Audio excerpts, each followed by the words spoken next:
please mark down the class next Thursday, the 31st. Okay, any questions? Anything that you have any problem to access to the class materials? You done your work? You done using this phone? Okay, how about you? You done?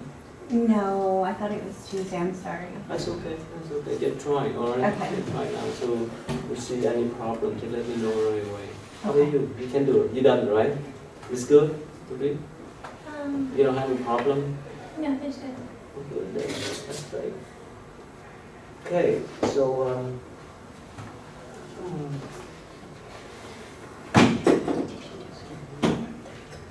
so I don't need to go over again how you submit the paper, right? So you, what's your name, sir? Set. Seth, do you know how to Yes. submit the paper? Yeah. Okay. So no, you don't need me to show you again. No. Okay, good. Okay, so any questions? So I think the first few classes is much easy, but later on we learn more about the concept of Buddhist meditation. Okay, so let me go back again. The Love the Buddha that we stopped last time. Okay, so after his enlightenment, so the Deva is celestial beings, come down to request his teaching. Again, you know, in Buddhism we don't believe in one God. We recognize, not believe, but recognize there's many different types of gods, like many different types of people. So that's why one of the gods came down and requested the Buddha to give the teaching. There's this one here. And actually, because of that request, so he went from this place. Okay, from here. That is where he attended enlightenment. At first, this one the place, the forest, the area that he practiced self-torture or self-modification for 6 years. And later he went here to sit on the Buddha tree to attend enlightenment. And after his enlightenment, he walked from here long distance. You know, people in the past, they walked here. They didn't enjoy the car, the bike, and so forth. So he walked from here to this place where he taught his five companions.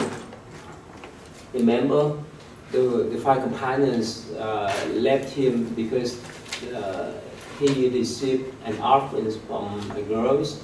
So they thought that he gave up on the practice. That's why they left him.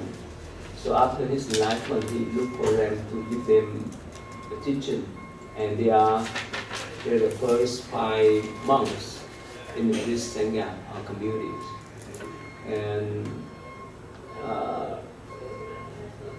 he, at the first time, he gave them the first teaching, the first important teaching is the Four Noble Truths.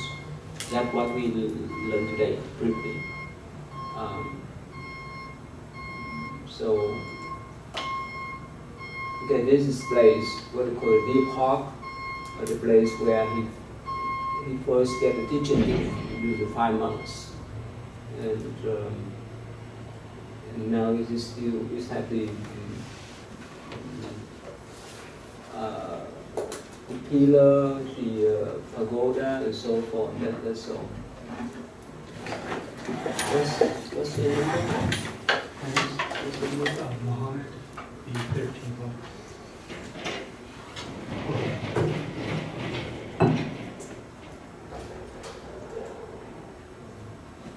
So please remember that next Thursday, the 31st, we don't have class. Okay. Alright, so this is the place where he first get the teaching. Okay, this is here. You see the whole thing connect with each other. That's silent here. That is where he gave the first teaching. Okay. And this is the first 5 students. And all of them, all 5 become arhat. Now, arhat does mean the one who doesn't have any more anger, desire, or any kind of passion. That's what arhat is for, right? So for us, it's not easy to overcome, right? Even anger, right? So that's what arhat is for. So because of meditation, they could overcome. What's the number, please? 7. The number? Oh, number 10.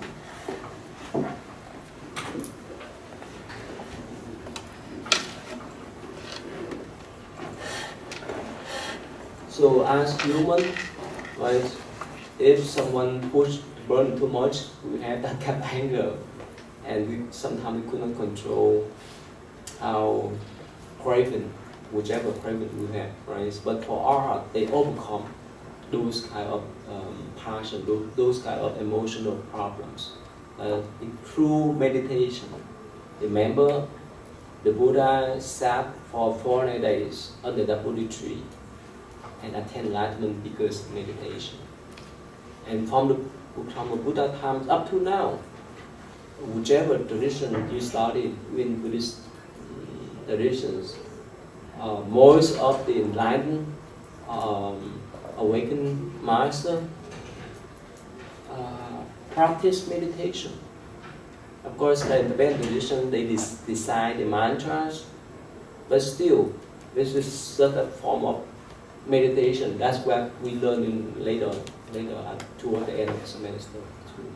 So without meditation, it's not easy for you to overcome the emotional problems, stress, anxiety, and so forth.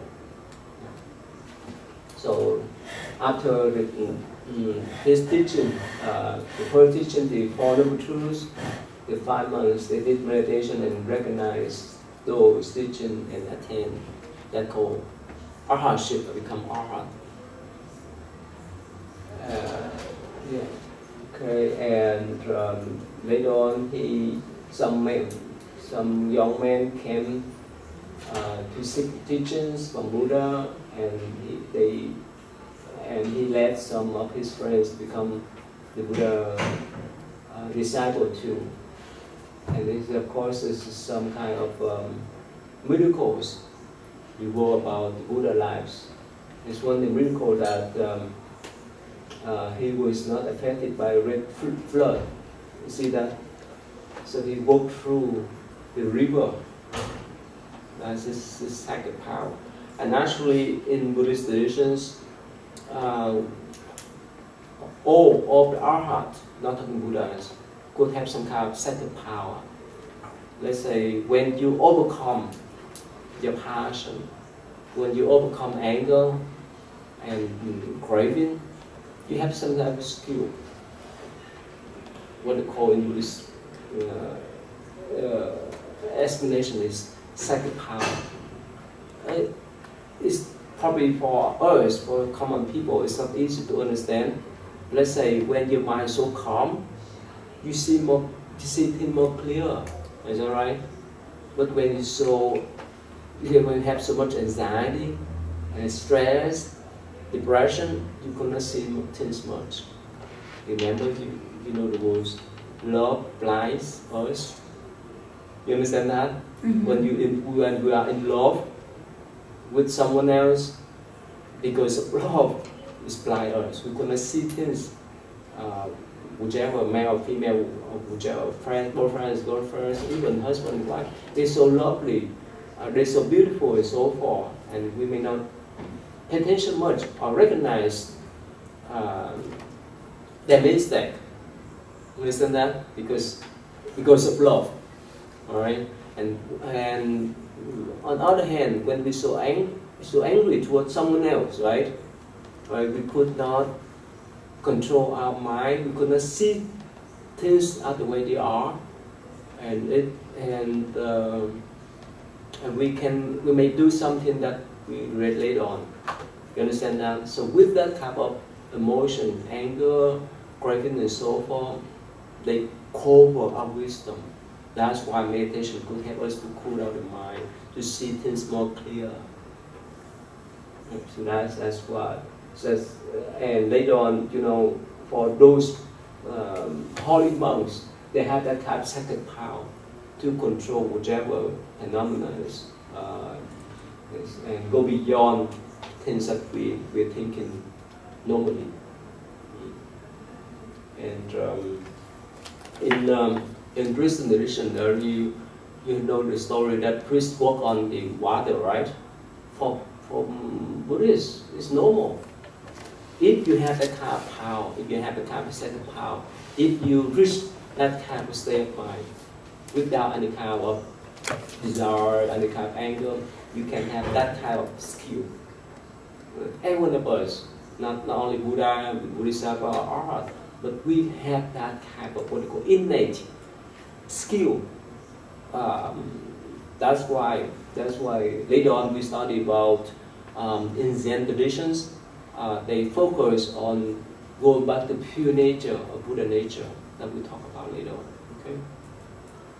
So don't be surprised. Yes. It's kind of off topic, but not really. Do you think it's possible that Christ was actually taught by Buddhist monks? Because isn't there like a phase in his life where it's really? Yeah. This is some documentaries about the life of Jesus Christ during the mission year, and even some Christian scholar, they postulate that Jesus went to India to study with some Tibetan monks, and brought back the teaching to the West.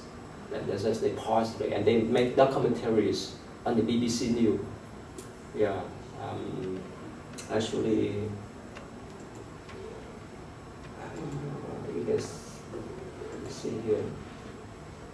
And thanks for bringing up this.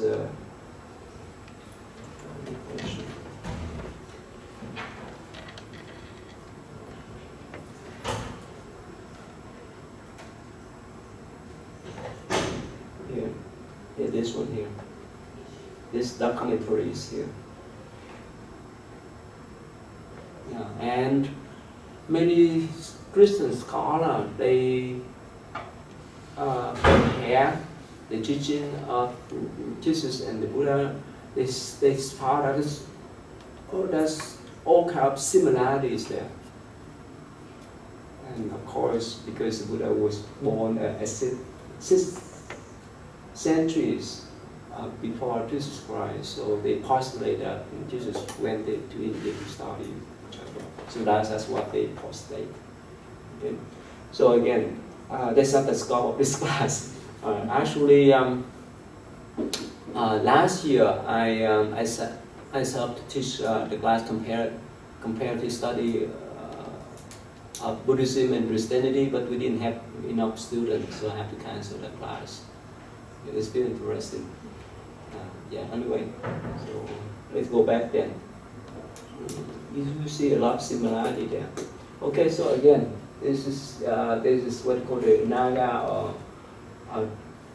dragon or whichever.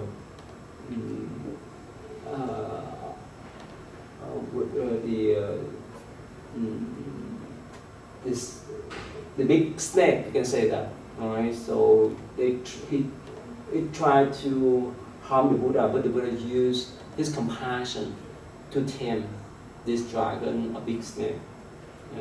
And later he converted many men who practice different traditions, like Jainism. I remember I told you the practice that they don't wear any clothes and so forth, and from the Brahmins too. So later on, he converted so many people to follow him, and this is the era that he went around to teach along the Yangtze River, and this is big city around here. Okay, and remember the king who offered him half of kingdom. Remember that I told you last time. So the Buddha keep his promise to come back and give teaching to this king, and this king is one of the devout supporters of the Buddha. And he developed the monastery for the Buddha and his disciples. Of course, later on he gave the teaching to the lay people, and the basic code for the household or the lay people are the 5 precepts: no killing, no stealing, no such misconduct, no lying, and no taking intoxicant. It's common sense, what's called universal code, right? No code is universal in any traditions, except the last one. The last one, the Buddha reminds us not to drink alcohol, to take intoxicant substances. You know, all the traditions we see, like in the church, right? The Catholic priests, they still drink alcohol, is it right? Some special wine, I don't know. I never touched that again. But for the Buddhists, even the lay Buddhists, would I say that it's better to stress from them, not to know us. What were the 5 again? I'm sorry. No killing any human beings. And for us, for our traditions, we don't consume any meat because we respect life. When we still consume the meat, people, either we kill by ourselves or other people kill for us indirectly. So first one, no killing. Second one is no stealing. Right? We're not supposed to take other people's properties without their knowledge or permission. No such misconduct. The common sense, no lying, right? No cheating, and so forth. So this is the form. Main one is universal one, right?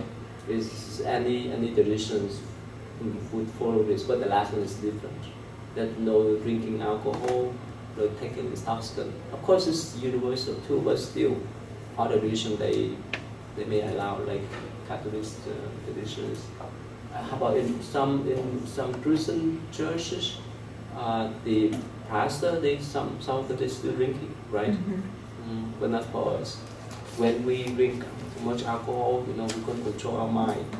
And when we couldn't control our mind, we couldn't control our body. So that's why we have to respect. That is the 5 basic precepts for lay people. But again, in Buddhism, it's optional. If you keep them, it's good for you. The Buddhas never say you have to take it, you have to keep that. In Buddhism, it's no should and have to. It's up to you. It's your choice. Okay. And later on, this is 2 friends. When they saw the Buddhist monk walking around the street with the calmness, so this is interesting for them. So later on, they Buddha chief disciple, main disciple. Word called Puja and Brahmariyana. And if you read the Buddhist sutra, you may encounter this name a lot. He is a disciple that foremost in wisdom. So the Buddha has 10 foremost disciples. Of course, he has 1,000. Whenever he goes, wherever he went, is about 12-15 monks follow him. At the last group of monks follow him. But he has 2 main disciples. Okay, and the particular regimen, the rules or behavior of the monks and nuns we need to follow that Buddha established. And he went back to his city. Remember, he left his city, his palace, and after his enlightenment, he came back to give them a teaching. And so many, and of course, at first, he didn't stay in the palace, but he stayed out the countryside, and he performed what they call a miracle. he flew up to the air, and on the top he emit the fire, the bottom he emit the water, so that somehow he uses that as like a power. And many people follow the faith from that time on, and that's called the twin miracles. Okay, and as a monk, he led his disciple. You see, carry the bowl, right? All the monks are supposed to have the bowl, what you call the begging bowl, or arms round. In our traditions, we don't go out to beg for food, but in the Mahai traditions, they do. Have you, Anika, what have you been in Thailand, Burma? Okay. Have you seen the monk carry the bowl before? Where? You seen that? Just an empty bowl or both? Empty bowl. Oh. No? No. Okay. So if you visit Burma, Sri Lanka, and so the Theravada country, you see, especially in the morning up to noon time, you see the monk walking around the street or the road, that carry the bowl, and so people, the lay people, they offer the food, that put the food into the bowl. That's the traditions. So after enlightenment, the Buddha put that rules for the monks to follow. Is it usually fruit, like oranges? Yeah, all kind of food. Okay. So that the idea is that they don't work, right? As monks, we don't work. So we receive the offerings from lay people, and in return, we give the teaching, like the priest, the pastor at the church, in the church, right? They do the preaching, and the lay people support the church financially.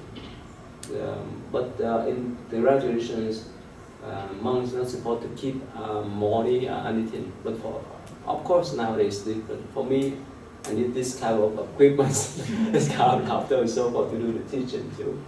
Anyway, so he walk around to better food, but the king, his fathers were noted because he's supposed to become a king. Now, but he walk around to better food. But the Buddha explained to him that that's the traditions. So they don't rely upon the material lives. They don't pay attention much about material lives.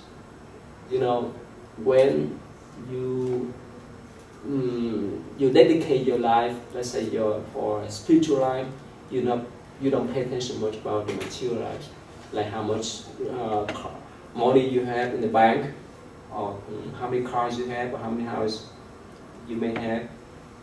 You get focused on spiritual life. Like in the Christian tradition, right? I heard that, Jesus Christ, he encouraged his student not to become a poor person, but to stay away from indulgence of material life. And I remember that one sentence that he said, the rich people could not reach the heaven through the needle. Is that right? I forgot. It's something like that, because of their attachment to the wealth. You know what I mean?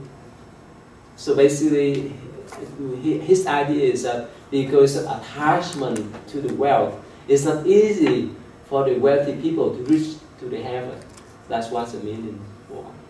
And I forget the exact sentence. But anyway, so that's what the meaning is for. Okay. So he explained for his father why he went out to beg for food. And of course, later on, his father recognized us and support him.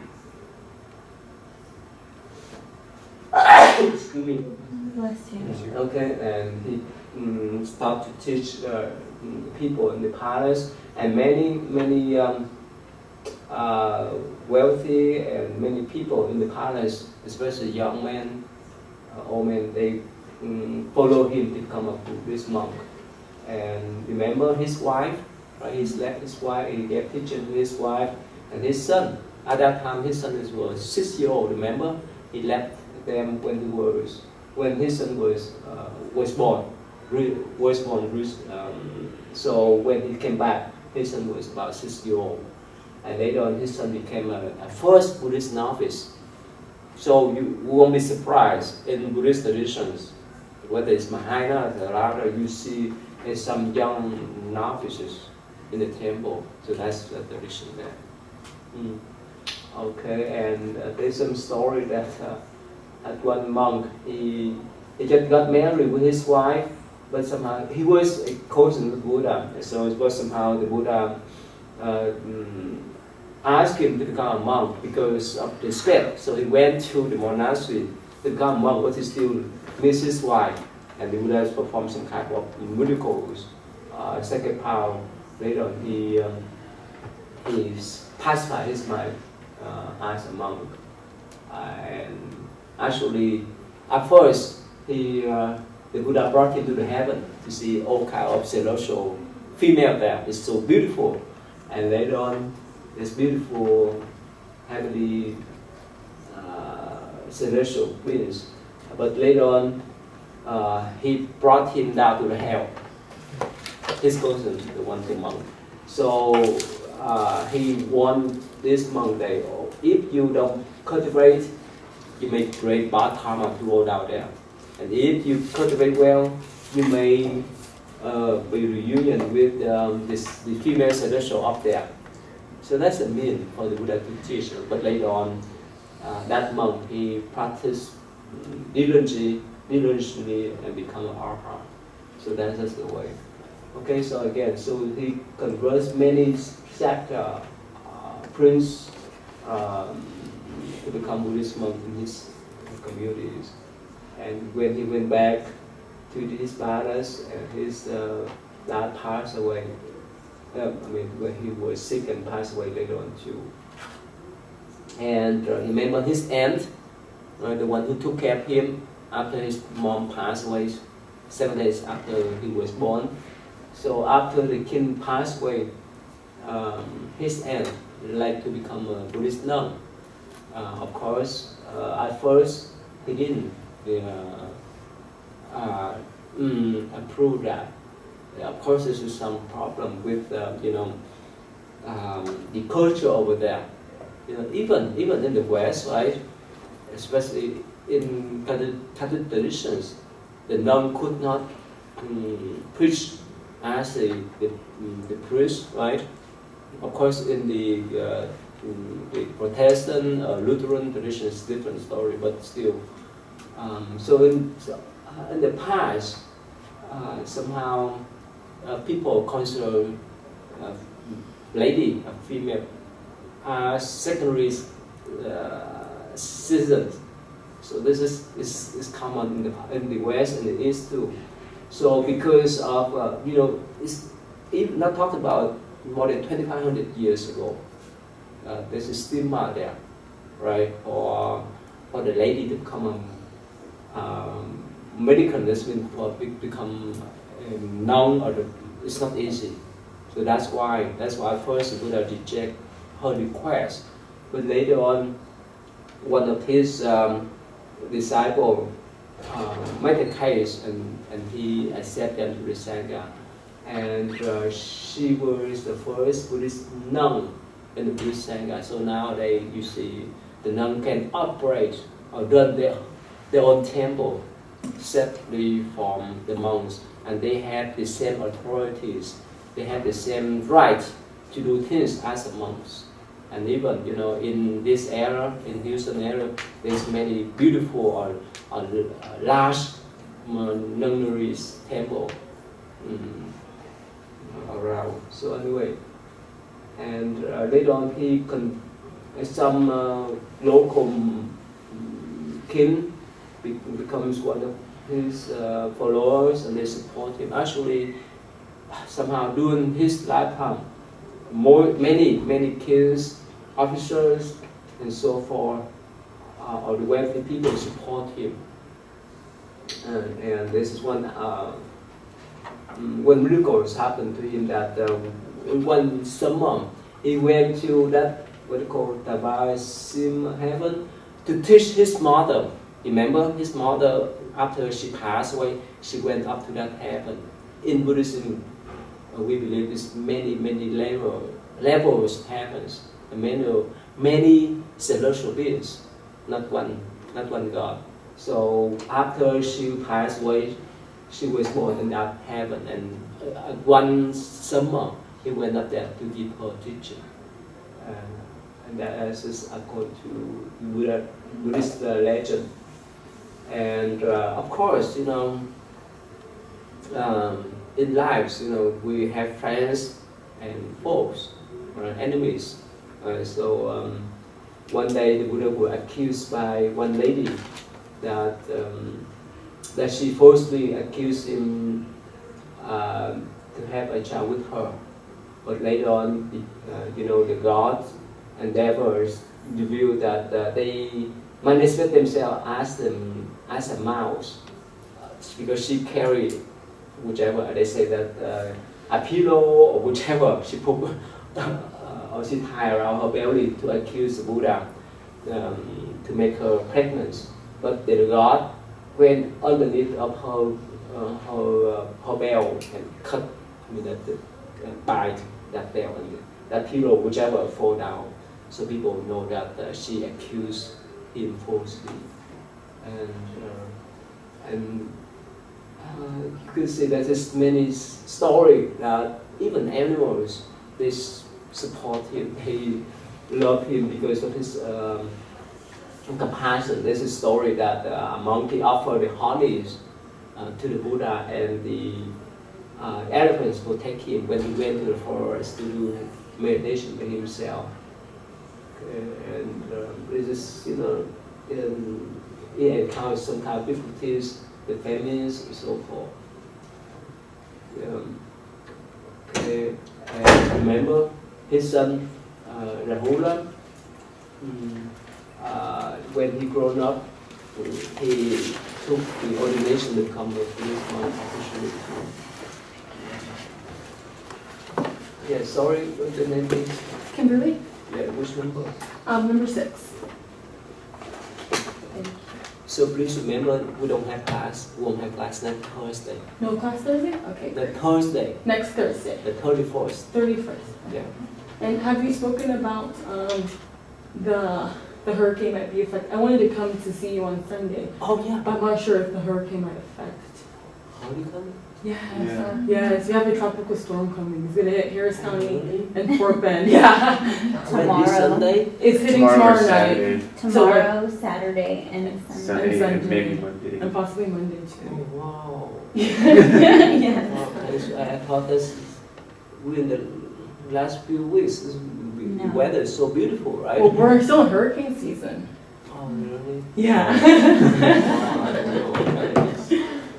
If you don't mind, we can see. We'll Okay. see you after this. Thank you. Thanks for Of letting me course. know. It's the tropical. Storm. Hurricane Storms. Harvey. It started raining last night. I Yeah, woke very up this it was bad. thundering really bad. It woke me up too, yeah. They said it's gonna flood, and all the stores are already out of water. Until Sunday or until next week. So, They they say might possibly dissipating Monday morning, but this weekend gonna be bad. Real bad. Real bad. the stores are out of water. Yeah. The stores are sold out of water and bread already. Sorry. Wow. I didn't know that. Okay, let's see. This is our karma then. Oh, thanks for letting me know. Oh, let me go quickly over this. Okay, let's skip over.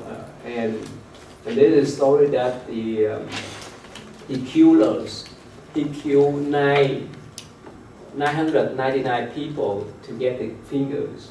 And the last one he wanted to kill is his mom, his mother. But when he saw the Buddha walk on the road, he wanted to kill the Buddha to get the last finger too. So later on, the Buddha transformed him, had crossed him over, and became one of his disciples too. And Ananda is one of his followers, his attendants. Whenever Buddha left the monastery, many people miss him. So they took a branch of Buddha tree, the tree that he sat under, to land in front of the monastery, so people can pay respect. Yeah. Okay. And he cared for the sick people with his compassion. There's a story that as a mother, she just lost her son. Her son passed away.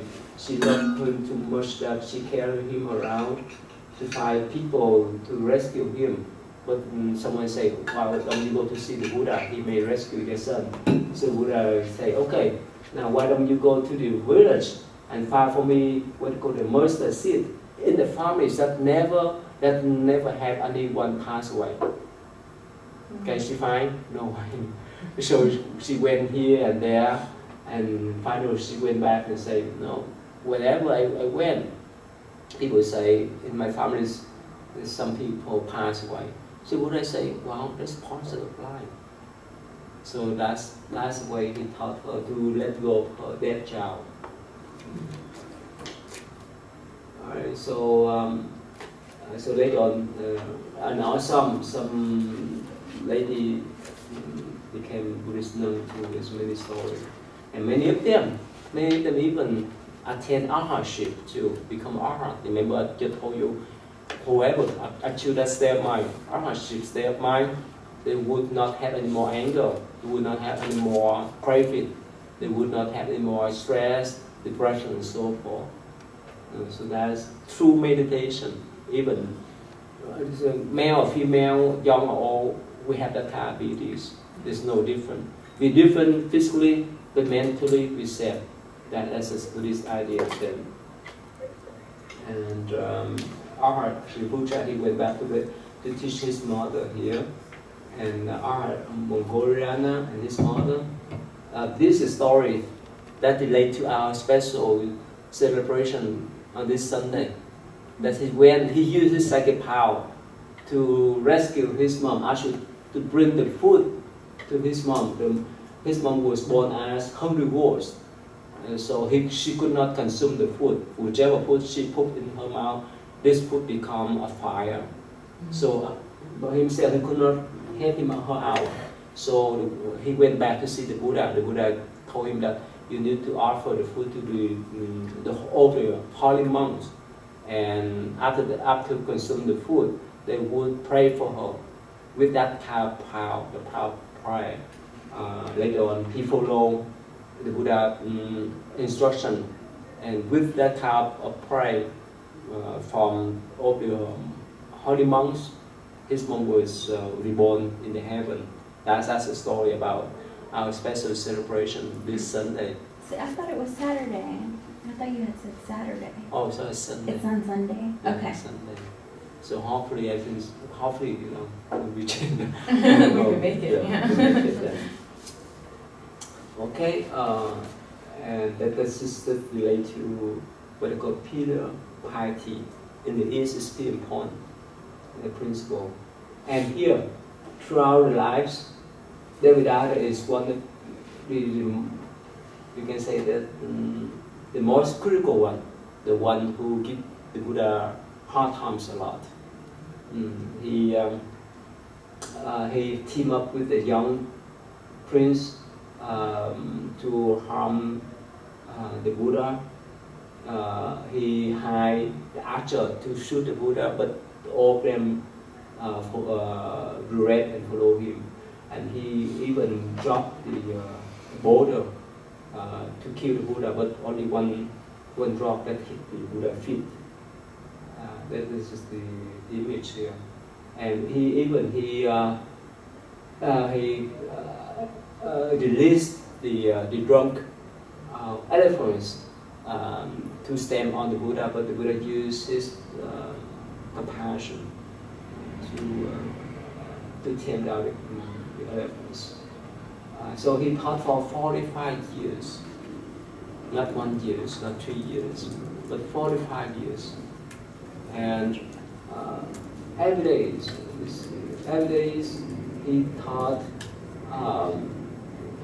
the celestial beings early in the morning, and during the day he taught the monks and nuns, and late in the evening he taught the lay people every day for 4 or 5 years.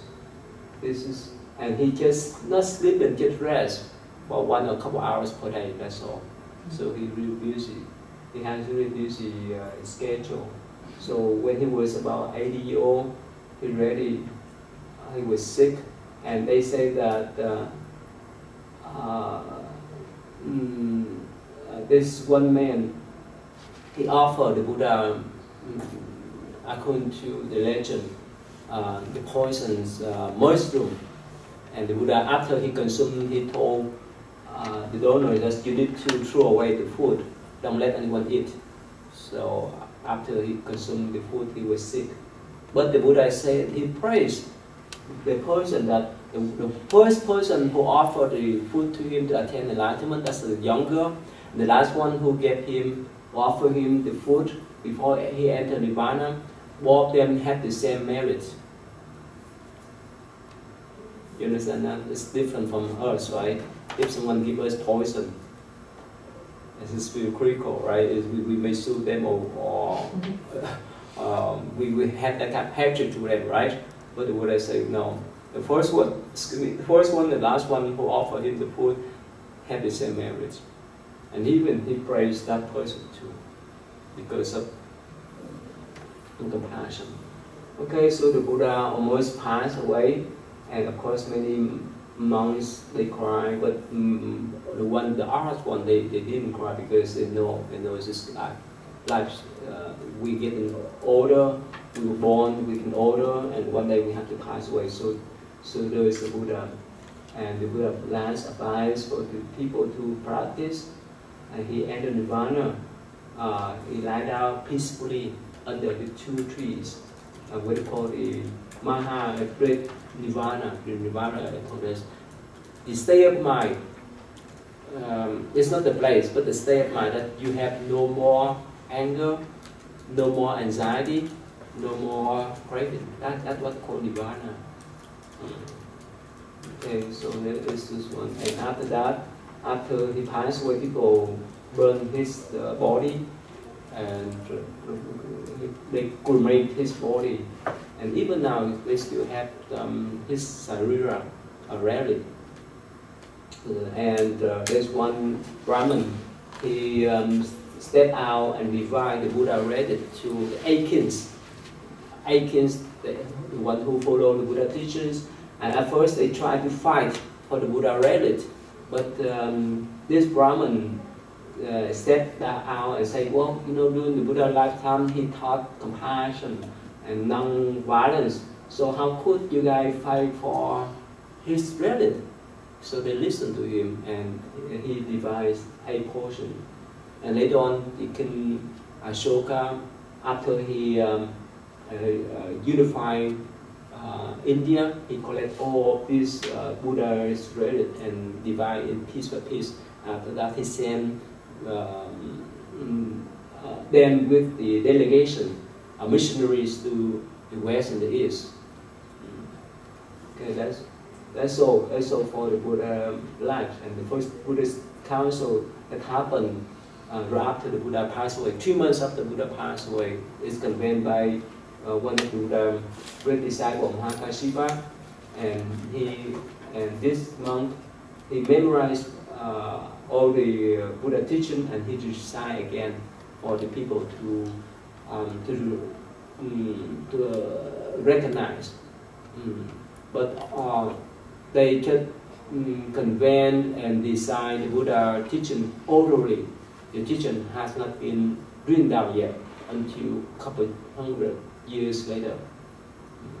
So again, this is briefly about the life Buddha. Okay, any question? Wait, so did Buddha die because of the poison mushroom or because of old age? Poison. The poison, and The he forgave them. Mm-hmm. Wow.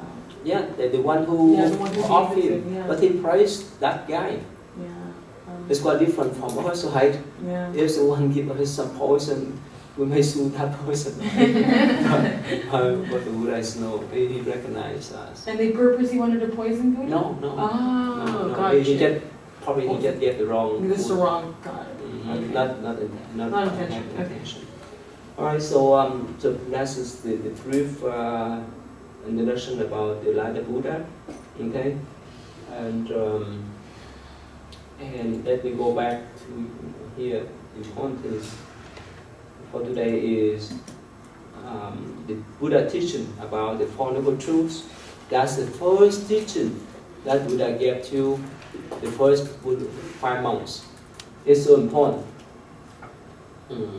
Some of you learned this before, right?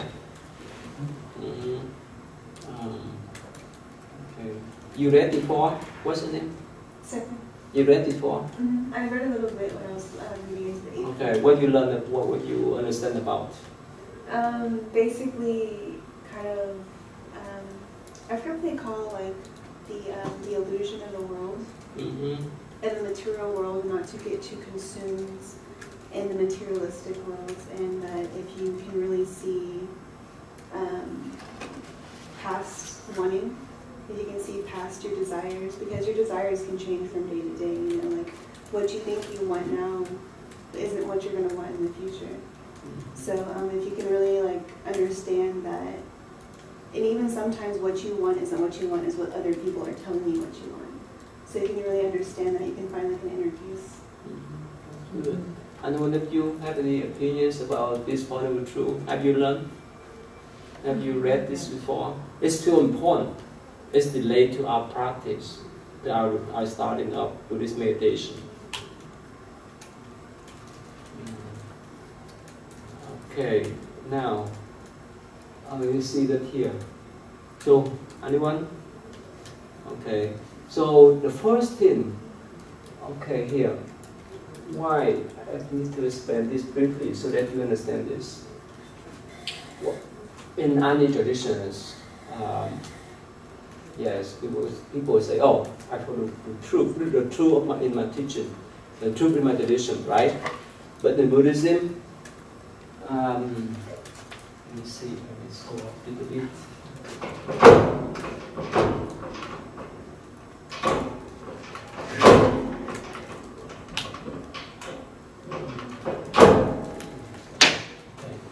I think you have to pull it all the way down. Oh, And then- really? Yeah, and then it comes Oh, okay. all the way back down. Yeah. Then let it go. No? Well, this stuff too. Get it down straight. There we go. No, perfect. Thank you. That's That's good. good? All right. I love you. Good, thank you. You're welcome. Okay, so let's get to the story. Okay, here, when we talk about the truth, I want to emphasize this one first. The truth in Buddhist view. Present.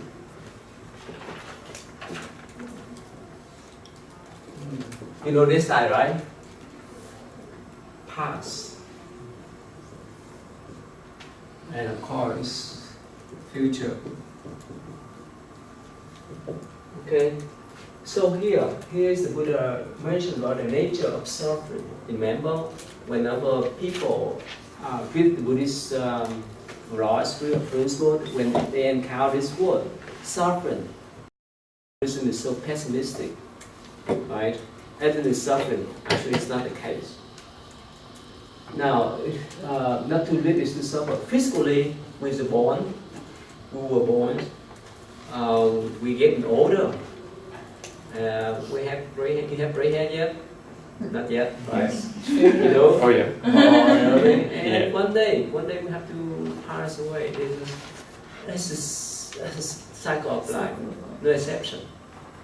And we sick sometimes, right? Sometimes we have fever, cold, and so forth. Not talking about someone who may have cancer or incurable disease and so forth, right? This has happened. When we're sick, it's not happy. It's not fun when we're sick. And that's happened to our physical body.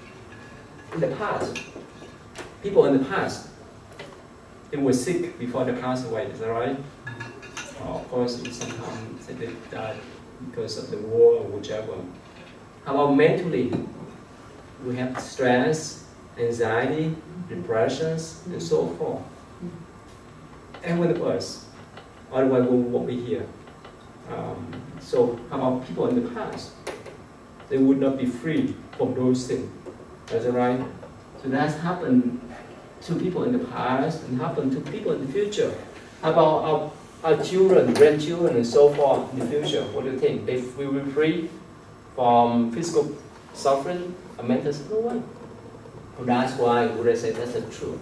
The truth is this happened, this has happened in the past, this happened now, in the present, it will happen in the future. The first one. This first one is the nature of suffering, physically and mentally. Right? And the cause of suffering, the Buddha say that one, okay, here.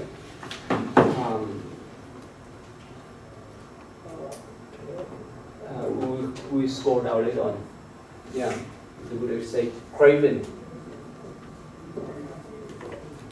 Okay, anger.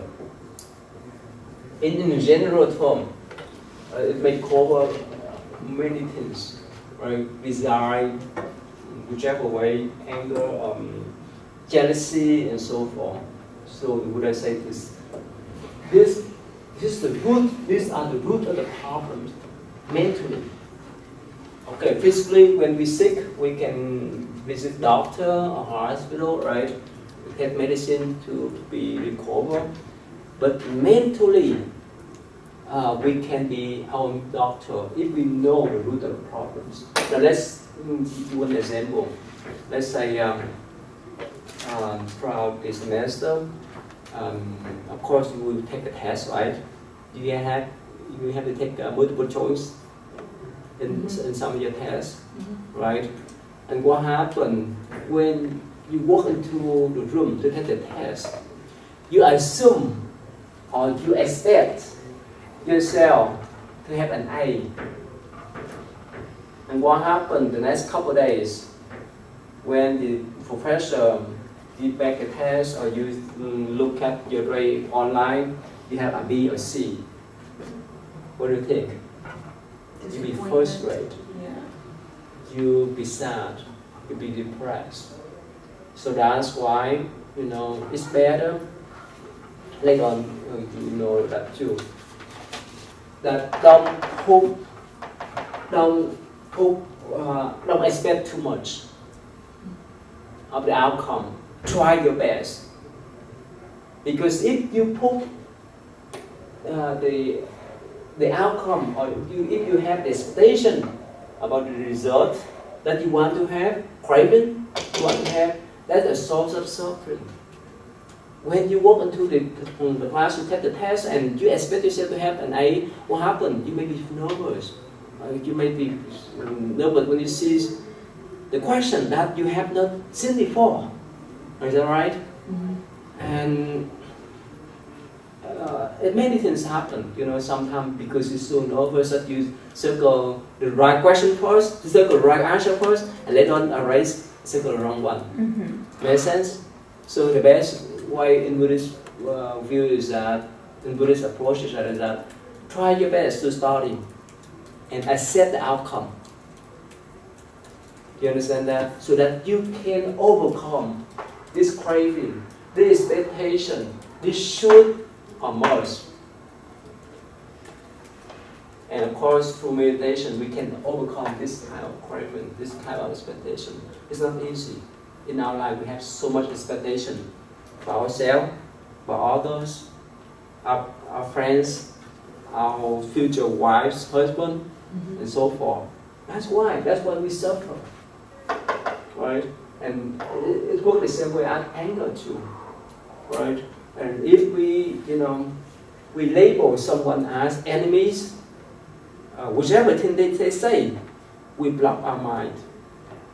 Is that right? Whichever thing they say, whichever thing they do to us, we have that stream of anger.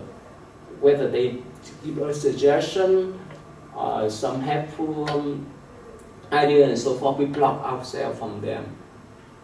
That's why whenever we see them, we're so angry. And that's what is suffering there. We stress out in our mind when we see that people.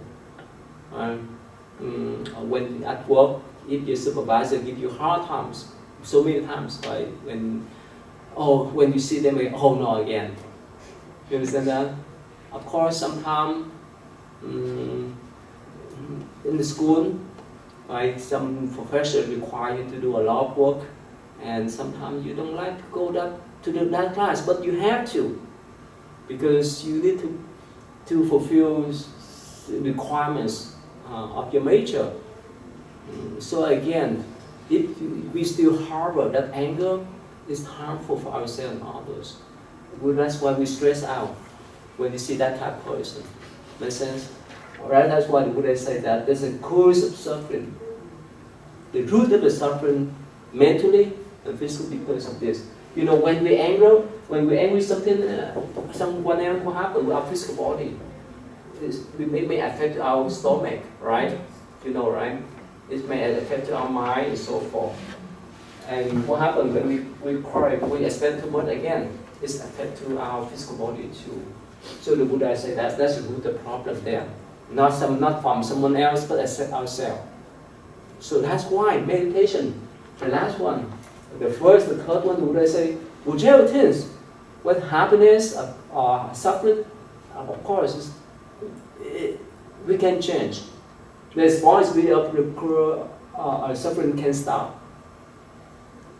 Because nothing lasts forever. Remember, one day, do you have any experience that will you be angry for a whole day? No way. Make sense? You be craving for a whole day? No way. You have some thought of mind pop up and down, right?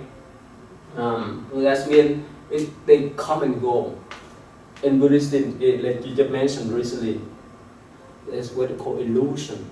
It's many things that we derive from our illusion, from the illusion of our mind. The illusion that we expect that we get an A, or we be successful, and all and so forth, right? So, but that's why we suffer. That's why the Buddha say, as once we recognize them, then let them go. And here, prescription, the way to live the sensation, stop the suffering. So in Buddhist view, of course, when we sick physically, we may take medicine, we may see nurse, doctor, and so forth. They can help us to be better, right? But mentally, if we know the way, how to control or how to overcome this root, we can be our own doctor. That's what this class is about, Buddhist meditation. Okay, so here, let me show you some things here. Okay, here. Recognize this is suffering. Suffering should be understood, should be the same thing that I just explained to you. This is the fundamental truth here. Okay. Here, the second one. So the Buddha say here, greed, craving, anger, ignorance. That is at the root of the poison. The Buddha say, whenever we have anger, that's a poison. Is that right? You think so? Right? This is harmful when we harbor that anger in our mind. And greed too. That's a poison. When we have so much expectation, when it's, people, if they're so greedy, it is like here. I will show you later on. That if we have so much greedy mind, we cannot control our mind, we cannot have that kind of peaceful mind. And of course, the antidote for this is generosity, compassion, wisdom. Here, the list of, did you see that? Can you see? Or too small? Okay. Okay, here. Okay, these are the physical suffering, and these are the mental suffering. Right? Okay. I see. Okay. Now here, the true suffering I just explained to you, the spiritual suffering, physical suffering about the body, right? Economic suffering, our jobs, our wealth. Spiritual suffering, sometimes we stress out, sometimes we could not have some faith. And again, because suffering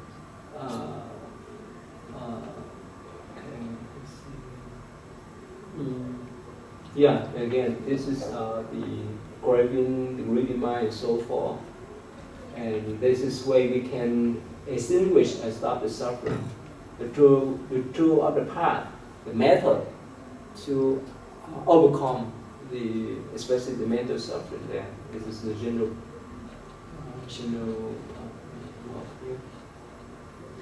and according to Buddha's teaching, there's we find aggregates that bring the suffering to ourselves. The mental formation within this body, within this entirety. Buddha said, of course, we have the system, right? The eyes, ears, the nose, the tongue, the body. That we call five senses, and the mind. Mental formation. Mental formation is like our knowledge that we accumulate in the school. Our feeling, good feeling, bad feeling, perception. We have perception that something is good. We have perception about lives, whether it's good or bad. And consciousness, this is our consciousness. Later on we can study that. So again, this is not this physical body alone. It relates to our feeling, our sensation, our perception. It's like in psychology, right? Yes. That's why I told you last time. This is the interlink between Western psychology and Buddhist psychology here. It's just in general, okay? And fight, you know, right? Fight and flight. Fight and flight is respond. Excuse me. Yeah, you see that when we have so much anger in our mind, we have that this mood, right? Fight or flight response, and this affects our organs. That's why when we do meditation, it's helpful. It's helps us to calm down our mind, calm down our body. Yeah. And craving again to have intense desire. Remember, intense desire for to need the urgently required to beg earnestly for implores. That's craving here. And this is more sensual desire. I want. And here for the food, right? See this? Have you seen this kind of big? Probably they can't make it up, right? Food craving. So if you, well, in future, if you are a psychologist, you know how to deal with these things, right? To help your patient to deal with this thing, right? Food craving and so forth. Really, people make money. I remember that when I first came to the States back in 1984, 85. So at that time I was layman. So I went to Medano to apply for work there. And yes, a manager came out and interviewed me. At that time, you know, he's so shaking, and his talk, his talking is so quick that you could feel there's a lot of anxiety within his mind. And he said, you know, I make $1 million and so forth and so forth. But up to now, I recognize that, you know, cost. Yeah, it's the cost there. The The cost of making more money, you could read the mind, you'd be nervous, you have so much anxiety and so forth. And sometimes we heard some, what we call the Wall Street. Whenever the Wall Street crash, right? Some people they jump, they kill themselves, they jump down from the building and so forth, right? Because they're somehow, when they lost the money, they think that they lost their life. Yeah. Alright, good money there. Alright. Hungry game. Okay, so that's what happened about. And we have the six senses here: the smell, the nose, the taste, tongue, the sight, the eyes, the touch for the body, the sound to listen. This one here. Okay. Later I will show you this chart, but not now. I don't need to explain it now. Okay, so again, those are the cause of suffering, and this way for us to stop the suffering by, the Buddha say that, provide the noble eightfold paths. You have read this before? No? And I will go briefly about this noble eightfold paths. The first one is wisdom. The second one is the ethicals. The last one is mental discipline. So the Buddha mentioned that, okay, for the wisdom root, we have two. We have to have right understandable life. The second one is right thought. Ethical conduct, we have right speech, right action, right livelihood, mental discipline, right effort, right mindfulness, right concentration. Here, this is important group. That's what we learn in this semester.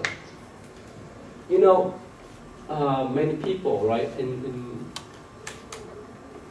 secular life or in the religious life, right, we have some lofty ideal. Oh, we have to be compassionate.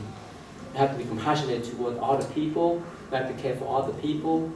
But if we could not discipline our mind, if we could not keep up with our determinations, it's not easy.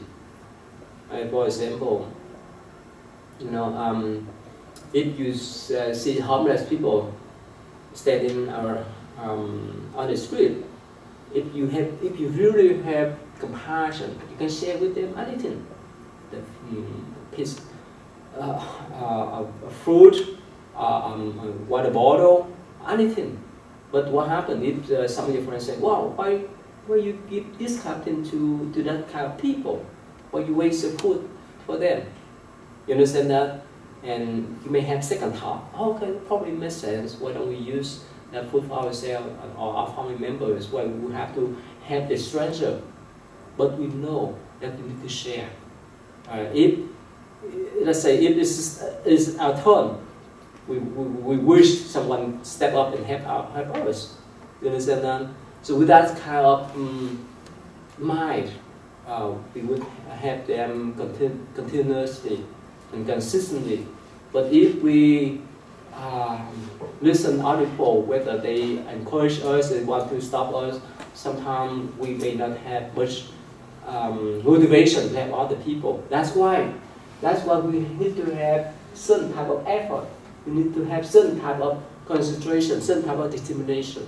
That's why this is what they call the mind training here. And yes, it's not easy to have the right speech. Sometimes we say something and we say sorry later, right? And sometimes we may have done that we may regret later on. But again, with the mind training, the mental system, it would be helpful for us to have ethical conduct here. Otherwise, it's not easy. Right? We cannot control ourselves from temptations. For example, when we talk about right livelihood, later on I will explain to you in detail next time, but I just give you the brief idea. Let's say,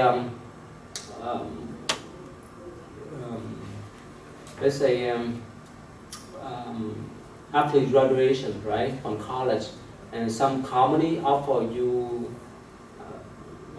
big salary to do for them, right? But somehow they scam out money from other people, right?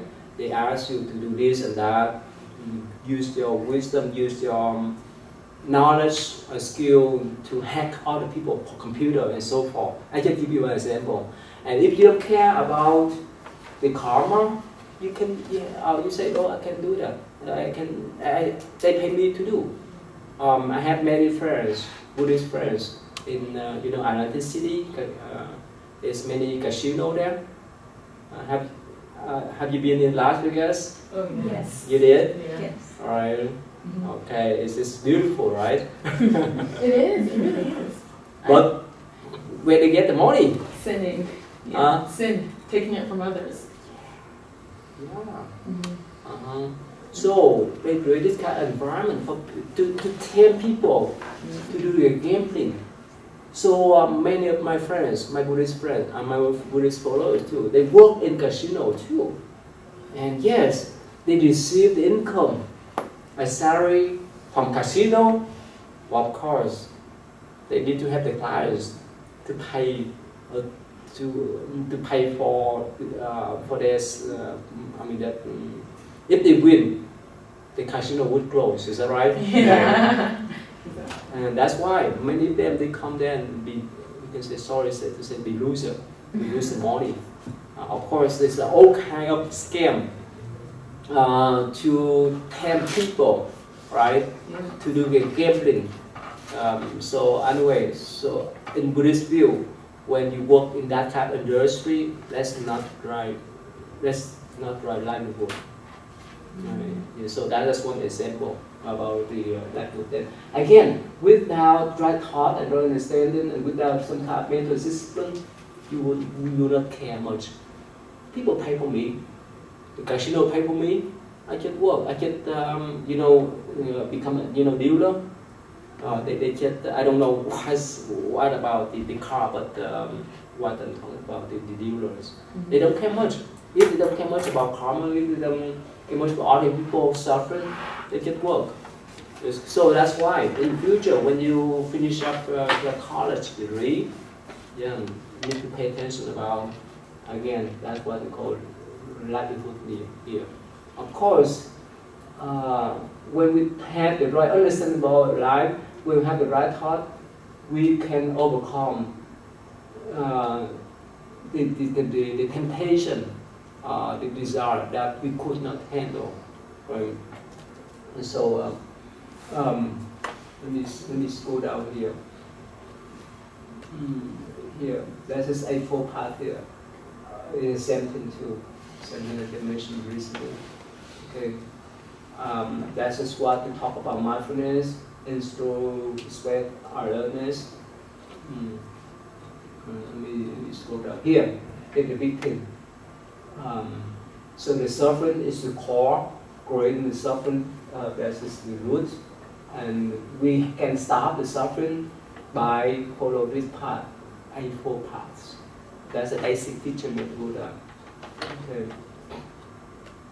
And here, only the true A4 path is meditation and mindfulness could help us to overcome, especially mental suffering. That's what about. Okay, this is the same thing too. Let's go back. Let me go over briefly about this, and next Tuesday I will go in detail, item by item. Let's talk about understanding about life. What's mean? Do we have wrong understanding about life? Of course not. But what's mean by right and wrong? Of course, it's just in a conventional way, right? To accept whichever thing we do that's helpful for ourselves and helpful for others, we call right. Is that right? Mm-hmm. Whichever thing we do that's maybe harmful for ourselves and harmful for others, it may be wrong. In a conventional way, right? In universal way that most people accept that. Of course, sometimes we do things that's maybe beneficial for ourselves but harmful for others. Of course, we can say it's wrong. Like we sell drugs. Yet we can get more money quick, get rich quick, but it's so harmful for society and communities.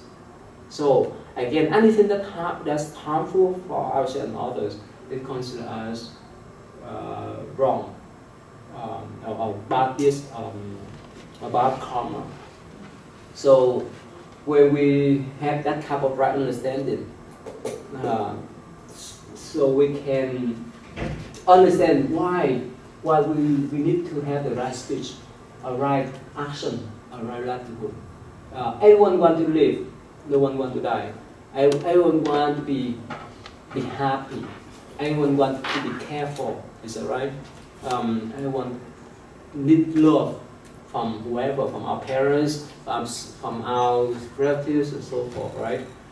And no one deserves to be killed. No one deserves to be harmful. So that's what we call right understanding of our life. Does that make sense? And with this kind of right understanding of life, we have to have right thought. What means right thought? Not unharmful thought. That's we don't incite the anger, don't harbor the anger within our mind or greedy mind. That's what right thought is about. Why? We have to develop compassion. We have to develop the love and kindness to other people. We have to have the forgiveness and so forth. This is the kind of virtue that we need to instill in our mind. That's what right thought is about. Because for right understandable life, right? Everyone wants to be loved. Everyone wants to be cared for, right? Like the mother care for the child. So if it's common sense, whichever thing we want other people do for us, we do for others. It makes sense? So if we want people care for us, we need to care for others. It's two-way street, not one way. Especially if we live together as husband, wife, as parents, children, even as siblings, and even as teachers and students too. So in any kind of relationship, we have to have that type of understanding. It's common sense. So if we care for others, others care for us. Whereas if you don't care much about your sibling, they may not care much for you. And especially if you have some kind of relationship now, right? If you care much about your girlfriends, you show your love, your sincere love, sincere care. They would recognize us. They would appreciate